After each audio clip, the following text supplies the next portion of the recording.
How's everybody? Thanks for logging on to the latest episode of SneakerLife. It's been a little while since we had one of these. Been doing some on the sports side recently, and so I wanted to kind of wrap back to obviously do one of the sneaker streams, and you know yeah, for this next one, it was I was fortunate enough, all the things sort of aligned. I had have a coworker who, is just so happened to have a student that, over the years he grew into a really nice friendship with, and turns out this guy like started, doing some YouTube thing on sneakers, and it eventually evolved into something a lot more. And and shout out to Gary for this introduction. But I'm really fortunate to have talk some sneakers with us today, and you probably know who he is Bryson Honjo of Untied Hawaii. Thanks for coming on, Coming man. on, man. Hey, thanks for having me, Brian. I appreciate it, man. Yeah. So I take it most of the people that are live in Hawaii and collect sneakers have probably stumbled upon at least once onto your website, your YouTube channel, and maybe even your website, which we can talk a little bit more. How's things been going with that? Given a lot of things obviously going on in the world.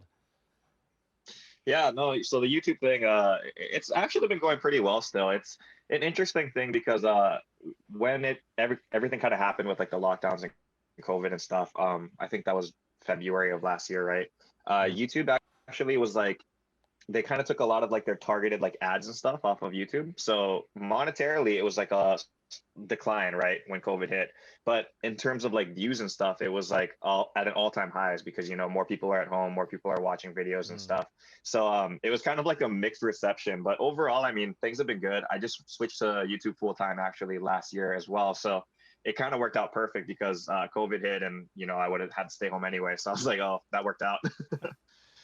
Yeah, so I think a lot of people obviously know you're from Hawaii, but I think one of the things that a lot of people maybe don't know is that it's not like you were born and raised on the island of Oahu. You actually come to us from the Garden Island on Kauai, right? I Yeah. mean, so Yeah. talk a little bit about at least when you were living on Kauai, what's the sneaker sort of sneaker game like up there? Oh, I gotta be honest with you, man. I'm not actually sure because back when I was on Kauai, I graduated in 2009 from Kauai High School. But back when I was there, middle school and high school and stuff, I was definitely not like a sneakerhead or like even remotely like into sneakers at all. Like I couldn't name any of like the Jordan models. I didn't own any pair of Kobe's and stuff, and that was like attributed more to the fact that like my family didn't have like a lot of income and stuff. So we weren't like super well off. So I couldn't get like the most expensive shoes and stuff. So it was literally like I owned one pair of Chuck Taylors that I would wear for like everything. And then I also had like my track shoes that was probably the most expensive shoe that I had. And yeah, that's why I really have no idea what the Kauai scene is like. But nowadays, it looks like there's a lot of people actually into the scene a lot more, whether it be, for like fashion or, for reselling and stuff. I see a lot of people like over on Kauai with that kind of style and stuff. And it's kind of interesting because Kauai, I think, actually has no Foot Locker there anymore. So like literally you have to get everything online because you can't shop like anywhere on the island physically because there's no stores. Yeah, when we call everything pre-COVID nowadays. When we would go up to Kauai at least a few times a year, and I love going up there. You ask any of our staff, and we love going up. But whenever we hit some of the islands, it's always like, oh, we should check out something shoe related, whether it's Foot Locker or some store, and we were like, yeah, there's literally no like shoe store on Kauai. So No, not anymore. Yeah, I but think they have a famous footwear and that's it. wow, But that's not really like yeah. athletic sneakers per se. That's more like just casual everyday shoes. Yeah. So you mentioned track, and I think you also mentioned volleyball. I think when you were in high school, Oh is yeah. that right? So but Yeah. we I thought we can't really take a walk down memory lane for those because unfortunately like a lot of guys might know we really didn't start covering a lot of things in mass at Scoring Live until about 2010, like I was mentioning to you when we first got on. But Mm. I think like one of the games that our first games that we ever covered was or at least had on the site for Kauai was this game. I think it was the D2 state championship game against Iolani, and we were just showing it to you off air, and there's a few guys there that I guess you remember and kind of can walk down memory lane a little.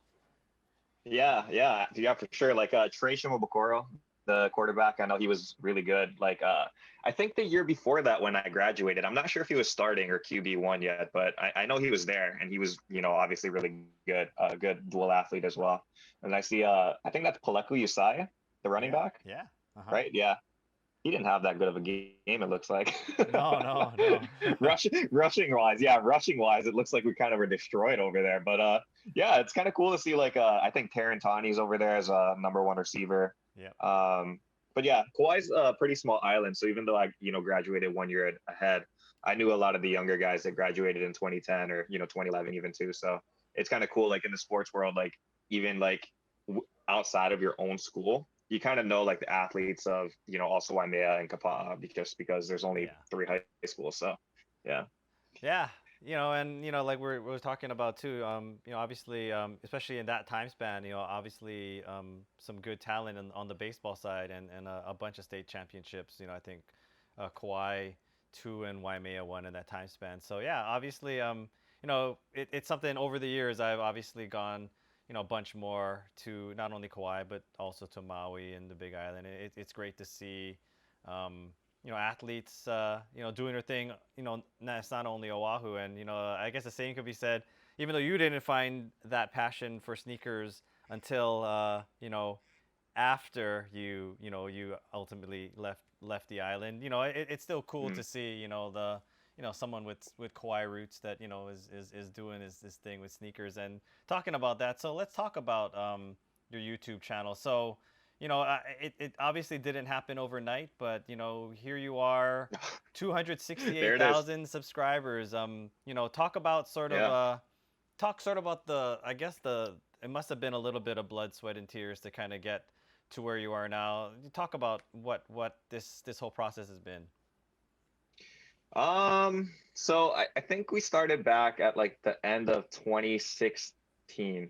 So end of 2016, around November and stuff. And I kind of started the process just literally sitting on the ground in my room, using my computer to film me opening up boxes of shoes. And like I said, like the passion wasn't necessarily there just because it wasn't something that I had like a nostalgic effect for, right? Like I didn't grow up with nice sneakers, so I didn't know what these things were and whatnot. So it was really just me recording myself to kind of like kind of self-discover, my journey of what I was going to be doing because I wanted to start reselling sneakers and stuff.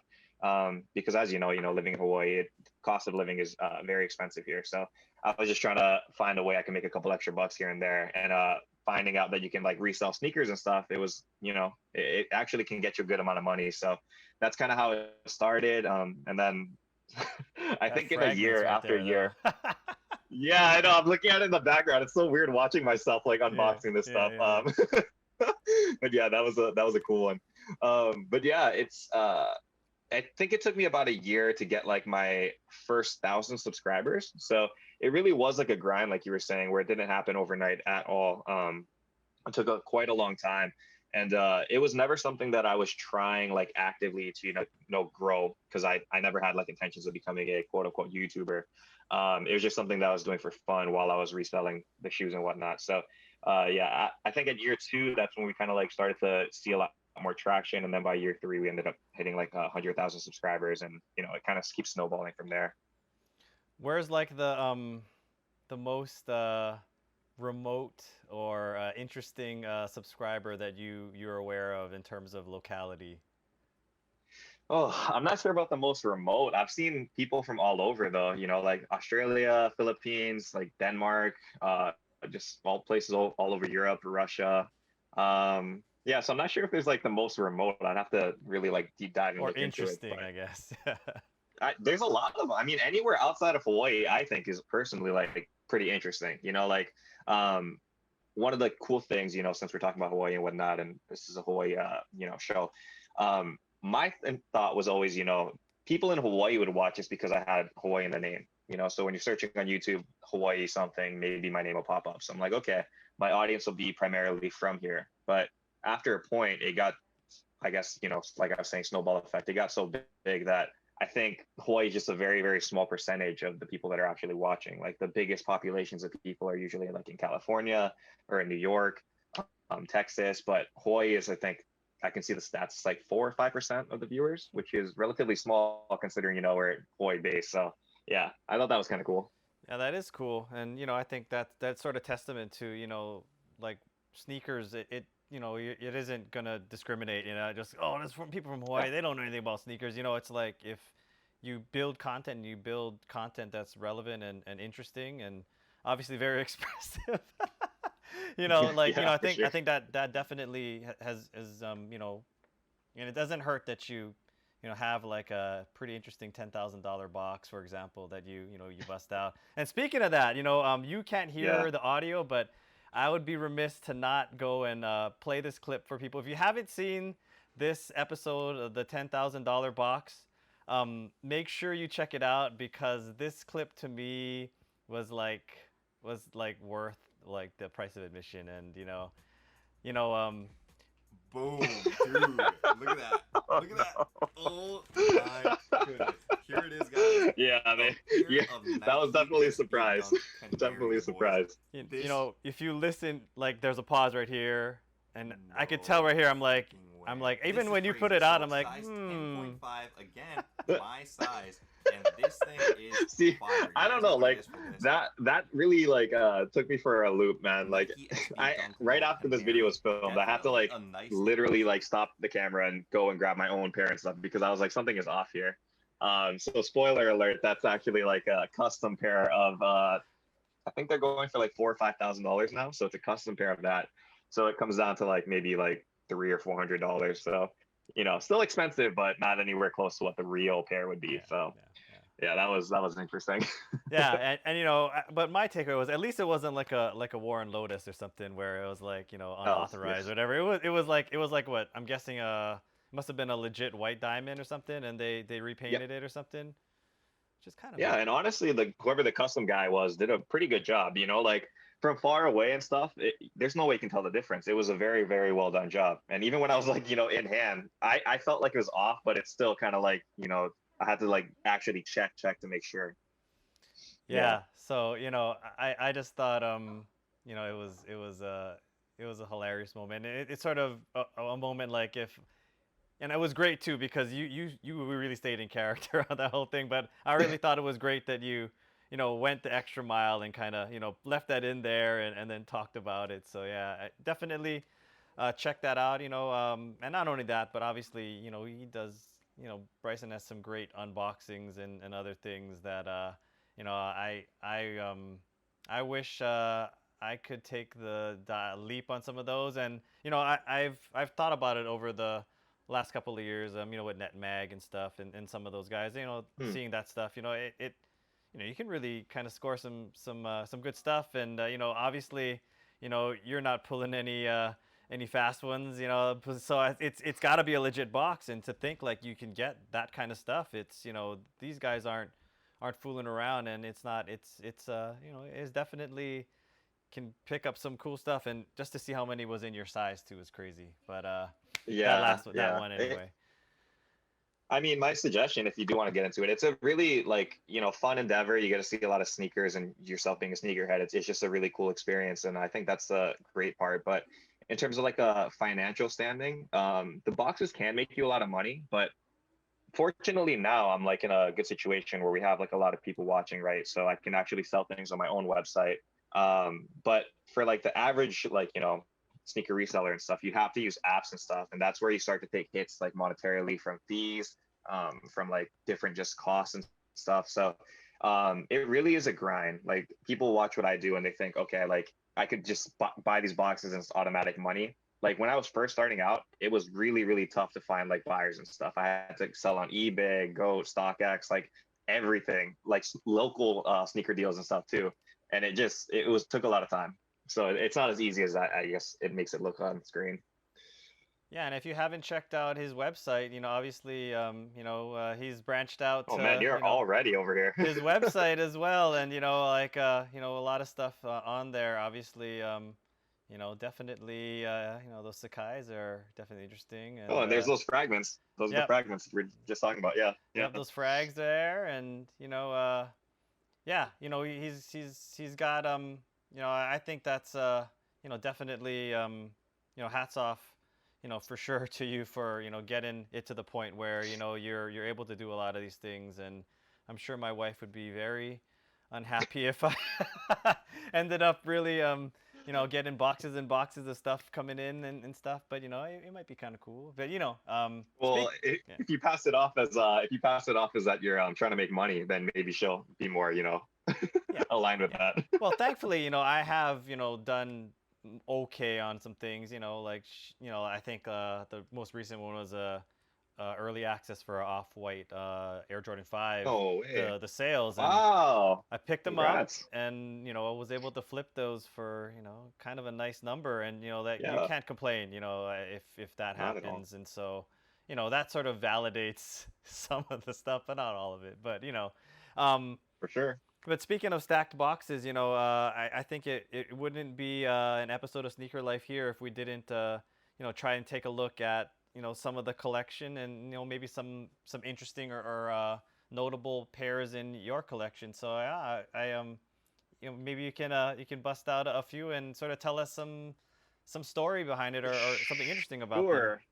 For sure, for sure. So we can probably go with this one. Like this is my favorite story for sure. That's why I'm not sure if you're familiar with this one, but this right here. Sorry, I don't know if I'm in screen or not. There Yeah, we yeah, go. yeah. This right here is a pair of the Air Yeezy 2 Red Octobers, and for the people in the know, this is definitely like a very expensive sneaker. I think right now to get like a brand new pair, it'd be like $8,000 or something like that. So Right. it's pretty expensive.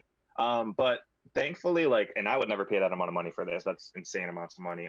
But thankfully, I actually won this from Net Magnetism, that website we were talking about, and it actually happened like 4 or 5 months in to when I started the YouTube. So it was like a really early, like, just a crazy come up right at the beginning of like the YouTube life. So I actually won these for $33. So I didn't need to pay 8,000. I got it for 33. It was really insane at the time, and I mean, it Yeah. still is definitely like a very coveted shoe, and Oh, probably yeah. like the luckiest I've ever been in my life. Like I don't ever win anything or like contests like that, but winning this was like kind of a big deal. So this is yeah, a memorable one for sure. And those are your size? Yeah, they're my size. Well, actually, it's a size 10. I'm a true 10.5, but for these Air Yeezy 2s, they actually run, thankfully, a little bit big. So a size 10 is actually a perfect fit for me for this one. Nice. Yeah. And you I don't rock... wear it often though, man. I'm Yeah. gonna be honest. Well, yeah, well, It's expensive. It's too expensive to wear on your feet. It's kind of scary thinking about it.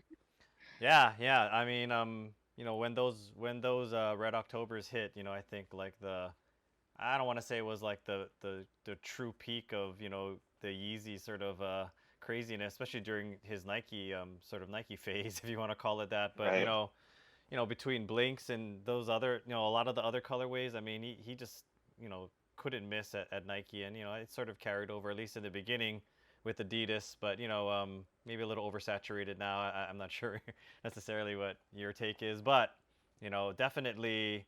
Those things aren't going away anytime soon as far as the Yeezy, the Nike iteration anyway. Yeah. No. Yeah. For sure. I mean, I honestly hope that he makes a return back to Nike eventually. Uh, I feel like now that Jerry Lorenzo is kind of taking over Adidas basketball, maybe there's a chance where Kanye might feel like he's getting phased out because he was supposed to be the basketball guy. But it would be cool, if he does come back, because I actually do like his Nike designs and the concepts a lot. Like regardless of like the price tag of it or whatever, the rarity of it, in terms of like a design and like a concept, I think he did really good on the Nikes. Whereas like the Adidas, it's a different beast. It's more of a lifestyle shoe. But I don't know. I just think he killed it with the Nike, and I hope he goes back eventually. Oh That'd be yeah. cool. Outside of the Wave Yeah. Runner, I've never really been very Oh, you like very... the Wave Runner? Interesting. Yeah, that's like the only one and maybe it's because it's the OG. I mean, maybe you'll see. For me, it's really like some of the early, defining models. I think, but he obviously could just put out other Yeezy originals for Nike, and you wouldn't have to even make another design. People wouldn't care, I think. But It's true. It's true. If for some reason, yeah, you just retroed it, then dude, it's all game over. You're right. yeah. So you got another one in the. Sure. Let me see. What's a good one we got? What's a good one? Oh, well, this is one that I haven't got a chance to wear yet, but it's actually one of like the only like true basketball sneakers I have in the room. I kind of go for more like fashion, I guess, more than like, functionality, just because I'm not a huge basketball player. But the Kobe 5 Bruce Lee's, dude, these things are so sick, and I'm sad because I haven't had a chance to wear them yet. But I think, just the fact that I think just was it 1 or 2 days ago, it had the anniversary for Kobe's passing. Right. This was just kind of one that I was really cool to see like the end of the year with, because this was always like my favorite shoe that Kobe ever dropped.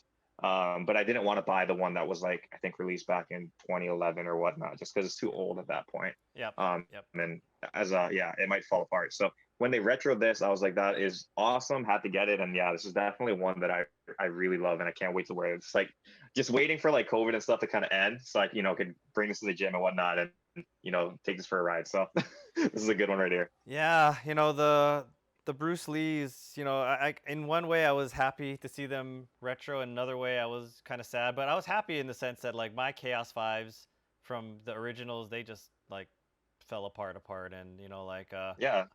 unlike Max's, they're really not able to be readily restored and wearable. Yep. So like yeah, it's cool to see that. I mean I think in a future episode, I'm waiting for them to come in on, I think, Monday, but we just ordered me and a homie, shout out to Adi, but we ordered a undefeated What If pack, and we split that pack. So Oh, nice. I'm wanted to add another Kobe to my collection, and to get the Dirty Dozen pair is going to be a Nice. nice pair for to kind of wear and not necessarily think about ever moving them. Is kind of I Of think course, that's a yeah. really nice tribute shoe. Like it's kind of a kick to the face of the 12 teams that passed on Kobe. But I think it's For a sure. really nice a nice pair that Undefeated came up with. And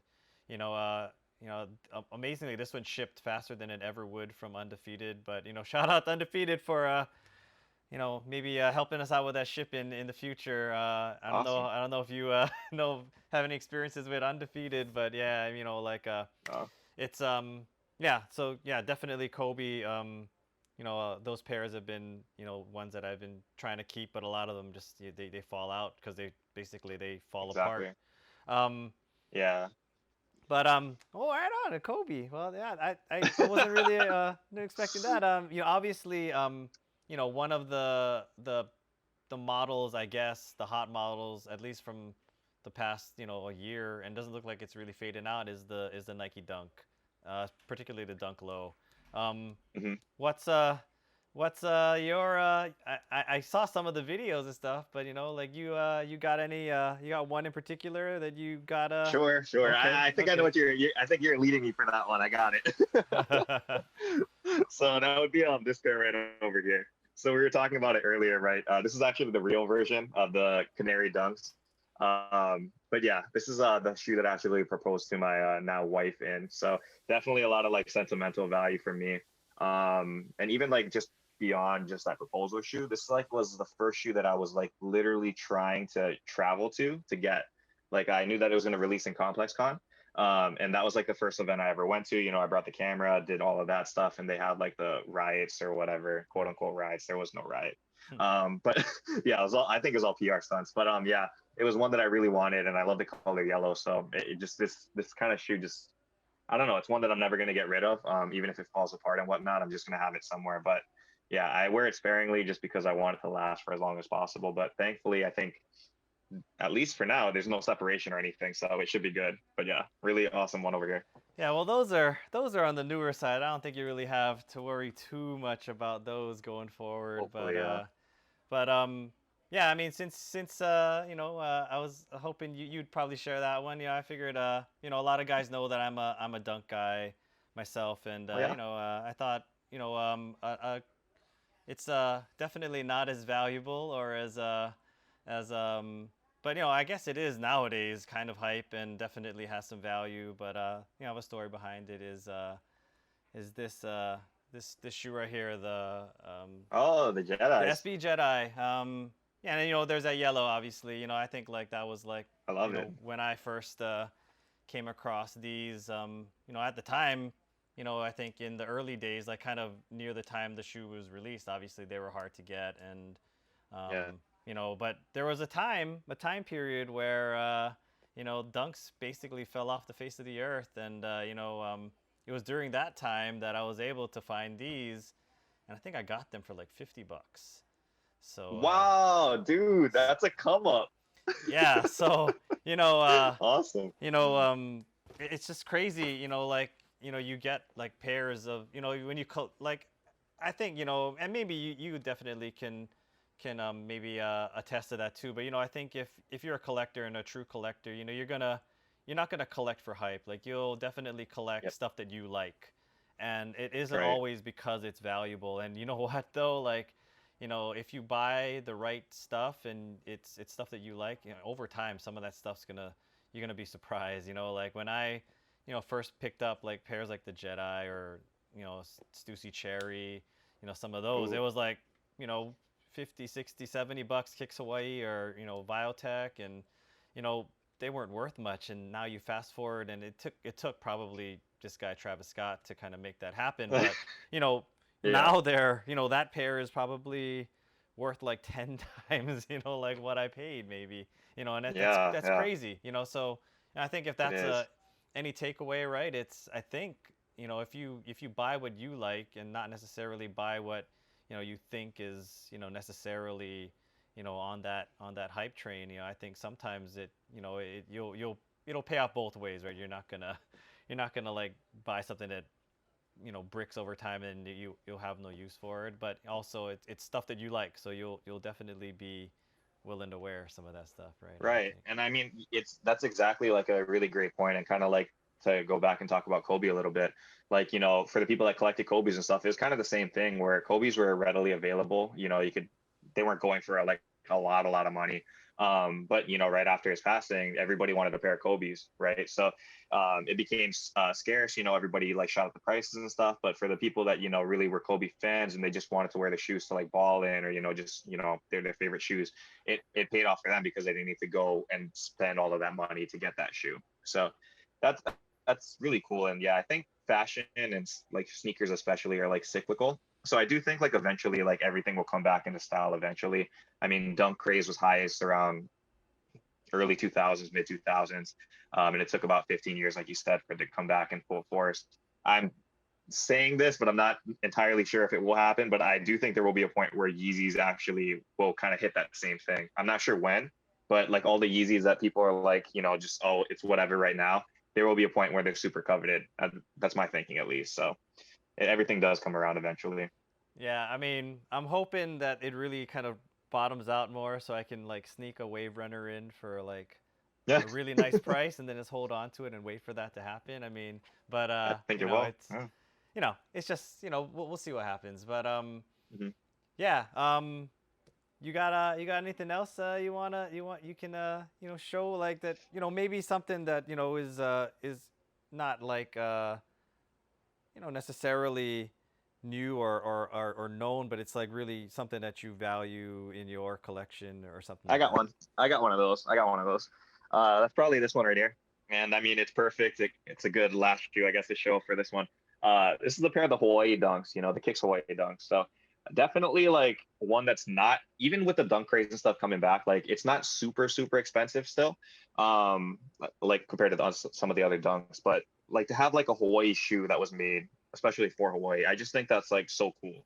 Like it does have like the aloha on the tongue. It says Hawaii on the back over here. Yeah. The colors and stuff just kind of like scream, kind of like in a sense with that like green and whatnot. And I don't know. I just think it's a really dope shoe. And like even though it's not super like crazy hyped and stuff, it's one of my favorites. And I don't know. It's just the Hawaii kid in me, I guess, got really stoked when I could finally get these. So I was happy about that. And those are way way cleaner than than mine is, and I was surprised it's not the quick strike, but I think it's definitely that pair. And we talked about this actually. I had a bunch of guys on, Gabe Scotty and Keanu DeBoma. I don't know if you see those guys Hmm. on like Soul Searchers. They had an event that unfortunately wasn't able to go called the Kickback. But we were talking sneakers and we talked about that very pair and how it's to me really the Pele obviously is another model that's very Hawaii. But when it comes to one that's very emblematic of culture and what represents Hawaii. That Lauhala obviously is like a really, really, key sort of a material choice. I think that, Yeah. they made that's just, it really sets that shoe off. And, I wish my pair is nice as down, but I'm still glad that I still have that pair because, some of those prices nowadays, man, I don't know if, that it's very accessible anymore to have something like that. But, Right. But I think the worn pairs are good just because it shows that you actually, you didn't care about like what it was going to turn into either. You just want to wear it and like represent what it is and stuff. So that's like, the true nature of a sneakerhead is the people that actually have like dirty kicks or creased up kicks and stuff. The ones that have just like the expensive stuff sitting on a shelf, I mean, you can still love sneakers, but at that point it's more art, and if you're not putting it on your feet, then well, it's not a shoe. It's yeah, just art. definitely. Yeah. Yeah. Um, well, I figured, maybe I would. You've probably seen it before, but maybe we try bring out one more and see if maybe it's something that you haven't seen before. But it's a What do we pair got? like I one of the things I do, and my wife will tell you that we I do a lot of looking on Goat, and I try to find steals Oh, and good deals, and a lot of times because you can't just be buying what's even if you want to buy what you like, sometimes you have to try to find the deal. And I happen to stumble same. upon this pair, and like I always tell John when I go in the Truist, shout out to John at Truist, if I have a Shout out sneaker to John. that's in his glass cabinet, then I know I've made it, right? So Oh. so Oh, I'm excited now. What do we got? this pair here, the Canada the 6 is Oh, the six. Yeah. like when I saw this pair, one of the things I really thought was crazy about it was that it didn't have the visible air. Like it's like Mhm. a encased max, but it's a max, but not. It had like this crazy like material for the mud guard and the Canada thing on the tongue. It had the north compass. It Yep. has like all these details and but at first I was like, Even the dang. insole, I believe, the insole, right, is has it's custom too, right, or special. Yeah, It it has like a has print like in there, I think. Yeah. the it's hard to see, but the Canada like the lights and stuff and Yeah. Yeah. Yeah. but so I would search. I just kind of search, and there was this one time like I was on there and I found them, and it was like $150, and Wow, I was that is like, a come up. I had to look at it a little more and sort of make sure like like it wasn't like your mystery box or whatever, Oh, but right. um Yeah. but yeah, I mean like That's awesome. so maxes have always been sort of shoe like I've sort of latched onto over the last like maybe 5-6 years, and it's crazy to see some of the prices on those and how they creep up. Maybe Mhm. not as rapidly as a Dunk did, but your Atmos Elephant at a time was I Oh, think yeah. mid fours, and now like those same not even DS pairs are going like $800-900. I mean Hmm. it's crazy, It's crazy. but It's crazy. Yeah. Like even for like the least of hype shoes, minimum it's still going for like 200 or 300 bucks. I feel like we like hit a tipping point where it'll be very hard to find shoes under $100. Like, like how you found those Jedis. It's going to be very, very rare, no matter what it is. yeah, I mean, I don't know if you were on like Soul Searchers back in the good old days, but man, like, some of those deals that you could find, I mean, they really they don't exist that much anymore, and No. I miss those days, and maybe they ain't gonna be back, but it's like it's crazy to see how sneaker culture has sort of really exploded, and sometimes not necessarily for the better necessarily, but it seems like it's here to stay, and it's not going to really, it isn't really going anywhere. It's really penetrating in terms of interest, like well beyond hip hop or sports, and it's like it's all over the place. So I think like I agree. I'm just I'm glad that we have some presence from Hawaii in terms of the YouTube sphere and what you've done. What we're trying to do with this is way smaller in scale, but I'm hoping that we continue to we push out content, and if we do what we just do what we do, and maybe it'll turn into something, probably not like how it works out as well as you've done, and that's testament to what you've accomplished, and maybe some of that's because of that luck off that Red October that just set it all off. But definitely stoked for you, and that you represent Hawaii on YouTube, through your channel, and if you guys haven't subscribed or haven't checked it out, I definitely think it's something to check out, especially if you're into sneakers.